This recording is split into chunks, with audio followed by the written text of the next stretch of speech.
शक्ति माता भवानी का सती रूप। माता रानी ने दक्ष की पुत्री के रूप में जन्म लिया और उनका नाम सती रखा गया।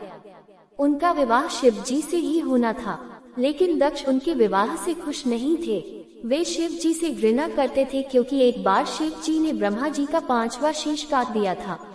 शिव जी मशान या जंगल में रहते थे, लेकिन सती शिव से ही विवाह करना चाहती थी। उनका विवाह हुआ भी, लेकिन एक बार दक्ष ने एक यज्ञ रखा। उन्होंने सबको आमंत्रित किया, लेकिन शिव और सती को नहीं। सती से सोचा कि अपने पिता के द्वारा किए जाने वाले यज्ञ में भला आमंत्रण की क्या आवश्यकता है। उन्होंने शिव जी को वहां चलने के लिए बोला, लेकिन शिव ने वहां जाने से मना कर दिया और सती को भी रोका। शंकर जी तो त्रिकालदर्शी हैं, वे कोई लीला नहीं कर रहे थे। वे सच में सती को रोक रहे थे क्योंकि वे जानते थे कि क्या अनर्थ होने वाला है। लेकिन माता सती तो मनुष्य रूप में लीला कर रही थी। वे नहीं जानती थी कि उनके पिता दक्ष इतने अहंकारी होंगे। सती आखिरकार यज्ञ में बिना शिव जी के चली गई, लेकिन यज्ञ में उनका बिल्कुल भी सम्मान नहीं हुआ और दक्ष ने भगवान शिव के लिए बहुत अपशब्द कहे।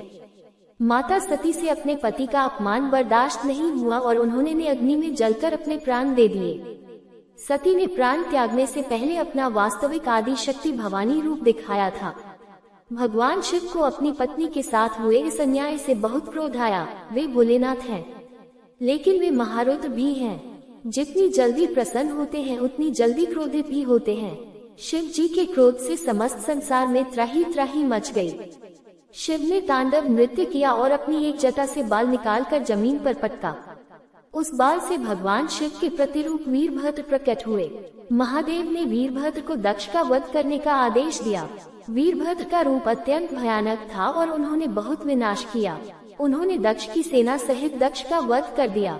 वीरभद्र का साथ भद्रकाली शक्ति मां का रूप ने दिया। सती के देह त्यागने के बाद भी शिव जी ने अपनी जटा से उनके भद्रकाली रूप को प्रकट कर दिया, जो कि माता का ही रूप है। लेकिन ये हुआ कैसे? ऐसा इसलिए हुआ क्योंकि शिव और शक्ति एक ही हैं और अनंत हैं। वीरभद्र ने प्रजापति दक्ष का सिर धड़ से अलग कर दिया। बाद में भगवान शिव ने जगत के संचालन के लिए दक्ष को पुनर्जीवित कर दिया, लेकिन बकरे का सिर दिया। सती के शरीर के अंग जहाँ भी गिरे वहाँ शक्तिपीठ स्थापित हुए, जिनका ध्यान वीरभद्र की ही तरह शिव जी के एक और भयानक प्रतिरूप काल भैरव रखते हैं।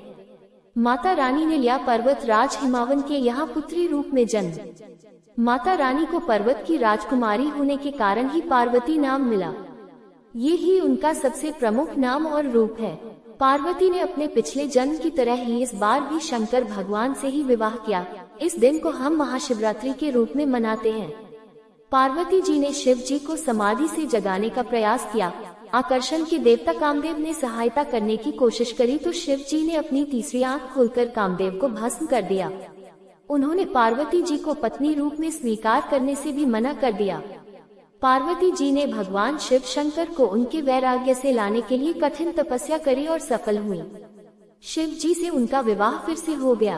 प्रेम की देवी भी माँ पार्वती। अक्सर लोग विवाह के लिए इनकी ही पूजा करते हैं। भक्ति और परिश्रम की देवी पार्वती जी।